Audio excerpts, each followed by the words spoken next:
beaucoup de ralentissements, beaucoup d'embouteillages pour pouvoir rentrer dans la ville aux heures de pointe, notamment du matin ou du soir. Nous avons identifié des points critiques. Lesquels points, s'ils sont traités, peuvent permettre de mieux fluidifier la circulation. Nous sommes tout à fait contents de nous y associer et surtout de voir les mesures d'accompagnement et qui sont d'extrême importance pour l'opinion publique qui est préoccupée, c'est le moins qu'on puisse dire, des conséquences immédiates d'une réalisation qui aura des conséquences très positives dans l'avenir. Officiellement lancés ce vendredi 23 septembre, ces plans de circulation provisoire seront progressivement appliqués.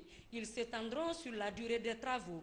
Pour y parvenir, tous les acteurs impliqués dans l'exécution de ce projet doivent jouer leur partition. Pour rentrer à Kaloum, il y a 5 itinéraires. La sortie le soir, il n'y a que 2 itinéraires de sortie. J'invite tous les citoyens à être disciplinés. L'appel est à lancer à nous les hommes en tenue. Nous sommes les premiers responsables de la pagaille. Ce vaste programme d'organisation de la circulation depuis Bessia jusqu'à la presqu'île de Kaloum repose sur des stratégies. Une campagne de communication multimédia, l'aménagement de 11 zones stratégiques à travers la ville, le renforcement du dispositif policier, une collaboration étroite entre les différentes autorités administratives et les usagers. Une communication grand public sera bientôt lancée. Elle se résume notamment à des spots, des communiqués radio-télé et des prospectus à distribuer aux usagers. Cela pour l'évolution normale du chantier avec moins de nuisances. Un atelier de restructuration du projet de développement urbain 3 s'est tenu dans notre capitale.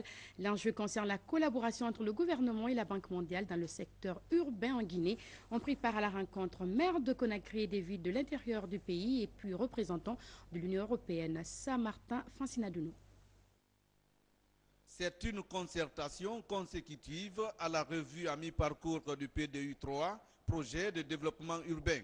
Elle consiste à expliquer par exemple aux acteurs l'état d'avancement des activités prévues et à évaluer les premiers impacts sur les bénéficiaires. Objectif, améliorer les performances dans la poursuite de la mise en œuvre des activités vers l'atteinte des objectifs de la phase 2 du projet. Cet atelier offre l'occasion aux acteurs que vous êtes d'organiser une large concertation sur ces sujets afin de trouver les meilleures réponses. C'est tout dire l'intérêt que le gouvernement guinéen attache aux résultats de vos travaux. Nous devons tous garder mémoire que l'achèvement et la clôture de cette phase de manière satisfaisante est la condition nécessaire au maintien et au renforcement de l'intervention de la Banque mondiale dans le secteur urbain guinéen. Le contrat de ville verra ses activités et son contenu consolidés à travers les services et les engagements réciproques.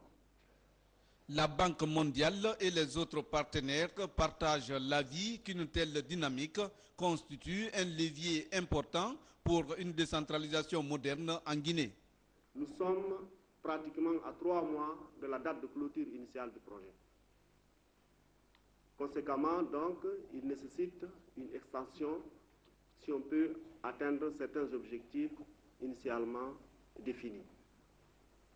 De notre point de vue, le présent atelier devrait créer les conditions de restructuration pour le recentrer, pour atteindre plus efficacement ces objectifs. Il ressort, le financement des contrats de ville des 15 communes a été porté à 12 486 925 $ US. Sur la gestion des déchets, son environnement institutionnel, les impacts environnementaux et sociaux, l'atelier a fait le tour institutionnel de la question en débattant des sources de production des déchets. La restructuration du PDU 3, phase 2, pourra ouvrir de nouvelles opportunités au ministère de l'Urbanisme pour l'exécution de nombreux projets urbains en instance qui souffrent dans les tiroirs faute de financement. Et puis le ministre de la Coopération s'est entretenu avec la secrétaire générale de la Mano River Union au centre des discussions, la sécurisation et le développement socio-économique des pays membres de cette institution. Ramatoulaye Touré. Quelques semaines par le président Alpha Condé, Agassara Ndaraba était venu prendre contact avec le chef du département de la coopération internationale en vue d'une meilleure collaboration. La nouvelle secrétaire générale a beaucoup milité pour la cause de la Mano River Union dans le cadre de la paix dans la sous-région. Au niveau du bassin du fleuve Mano, la priorité des priorités, c'est la sécurisation de ces pays. Vous savez que tous ces pays ont connu des conflits plus ou moins violents et lors du dernier sommet à Monrovia, cette priorité de sécurisation a été encore une fois réaffirmée. Je pense également que maintenant, en ce début du XXIe siècle, le développement aussi est un antidote à la guerre et au conflit. Je pense que maintenant, il faut que la Mano River Union se tourne vers les programmes de développement qui peuvent effectivement intégrer les peuples des 4 pays. Pour Dr Koutoubou Moustapha Sano, le choix porté sur Agassara Ndaraba n'est pas fortuit car cette dame très connue pour son dynamisme et sa réputation fait aujourd'hui la fierté de la Guinéenne. Une séance de formation des élus locaux et préfectoraux de Farana vient de se tenir sous la présidence du ministre des Audits. C'est dans le cadre de la poursuite du processus d'élaboration du plan quinquennal. Reportage Abdoulaye Gallo rendu par Moussa Bangoura. La région administrative de Farana présente un niveau de pauvreté estimé à 67%. Les 2 tiers de la population restent frappés par la misère alors que cette région compte sur son territoire le plus grand gisement de fer de classe mondiale. Ce sont les résultats de certaines enquêtes jugées paradoxaux par ces élus locaux. Nous invitons à une réflexion féconde qui vous amènera sûrement vers la rédaction d'un document circonstancié qui prendra en compte les préoccupations fondamentales et légitimes de nos populations. Au-delà, nos échanges doivent contribuer à l'identification et à l'analyse des potentialités et priorités régionales, ainsi que les rôles de chaque acteur impliqué à quelque niveau que ce soit dans le processus. Il est attendu de ces travaux l'élaboration par les participants de projets d'amélioration des conditions de vie des populations de Farana dans les 5 années à venir, un exercice encouragé par le gouvernement. La Guinée doit rêver avec son président de la République. La Guinée doit rêver parce que nous avons géré notre pays pendant 52 ans.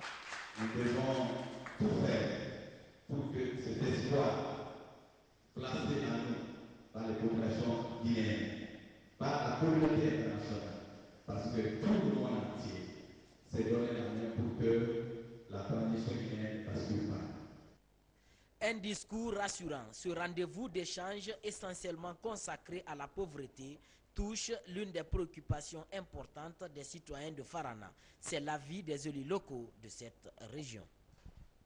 À l'intérieur du pays, plus précisément à Boké, le projet tripartite d'amélioration de la production du riz et des légumes a apporté aux paysans de nouvelles techniques cultivables, notamment la pratique du repiquage et des variétés vietnamiennes au rendement très élevé. Toutefois, les paysans sont confrontés à de sérieux manques d'outillage. Faut des camarades.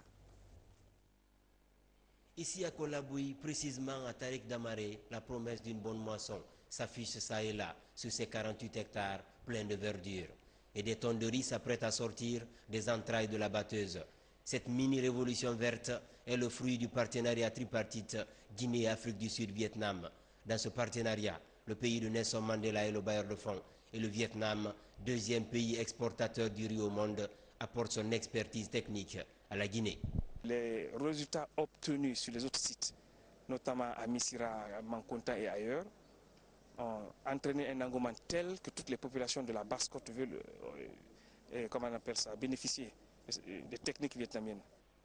Depuis 3 ans, à Kamsar, Kolaboui et Mankuntan, sur 347 hectares mis en valeur, avec une moyenne de 4 à 5 tonnes par hectare, la production risicole s'élève à près de 1500 tonnes, d'une valeur estimée à plus de 3 milliards de francs guinéens engrangés par les paysans. Seule fausse note, dans les champs, les petits exploitants agricoles ont du mal à sortir de la corvée des travaux de la faucille, symbole de l'agriculture extensive. C'est un peu pénible. Hier, les gens utilisaient les moyens rudimentaires.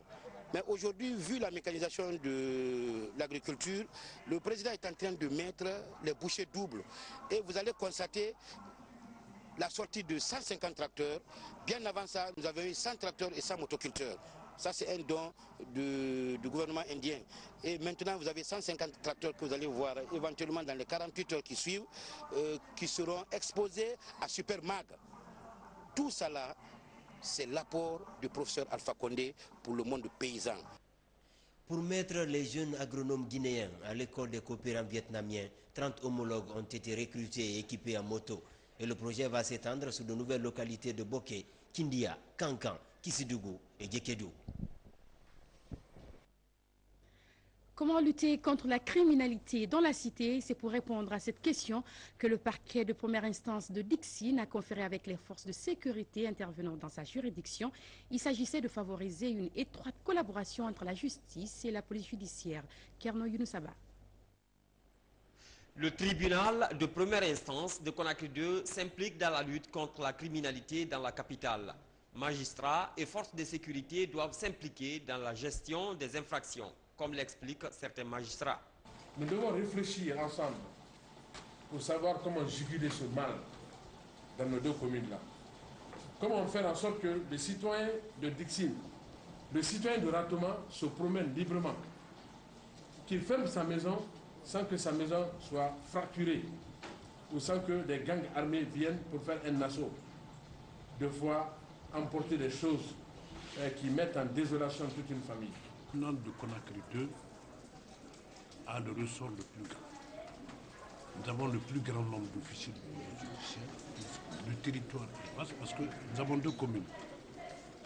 Alors que quand on prend Kaloum, c'est une seule commune. Mais nous avons deux communes, Dixine et Rato.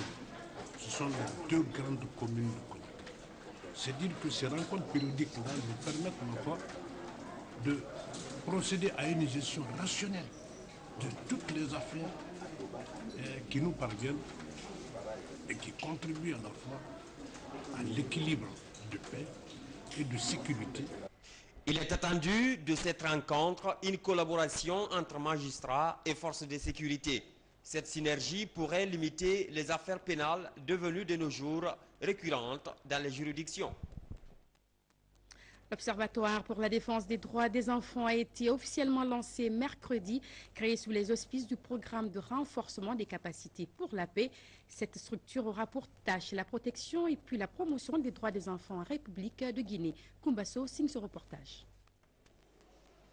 C'est pour mettre un terme aux pratiques néfastes dont sont victimes les enfants, notamment l'abandon, l'exploitation sexuelle, les mutilations génitales féminines, le mariage précoce et tant d'autres, que le programme de renforcement des capacités pour la paix vient de mettre en place l'Observatoire pour la défense des droits de l'enfant. Cette structure qui a pour but d'analyser de façon continue la situation des enfants en matière de protection et de promotion de ces droits s'engage à évaluer les actions dans les domaines afférents au bien-être de l'enfant afin d'actualiser les défis à relever. Nous ignorons, mesdames et messieurs, que la protection de l'enfant et la promotion de ses droits constituent des tâches permanentes auxquelles chaque citoyenne et chaque citoyen doivent s'atteler. De nos jours, plusieurs organisations nationales et étrangères ont placé au cœur de leur mandat la défense des droits de l'enfant comme la nôtre qui, depuis son établissement en Guinée, fait de la protection des droits des enfants comme son deuxième projet prioritaire après le projet de la sécurité humaine qui condense la paix et la sécurité. Reconfortés et rassurés par l'initiative, les partenaires se disent prêts à accompagner les actions de l'Observatoire pour la défense des droits de l'enfant. Le ministre de la Communication vous réitère son engagement d'œuvrer à vos côtés pour la mission si noble que vous vous êtes assignée. C'est pourquoi il met à votre disposition la direction genre équité de son département pour une large et fructueuse collaboration dans toutes les actions que vous entreprendrez. C'est un réel plaisir. Nous savons tous ce que votre observatoire a déjà fait, votre programme a fait pour la défense des droits de l'enfant.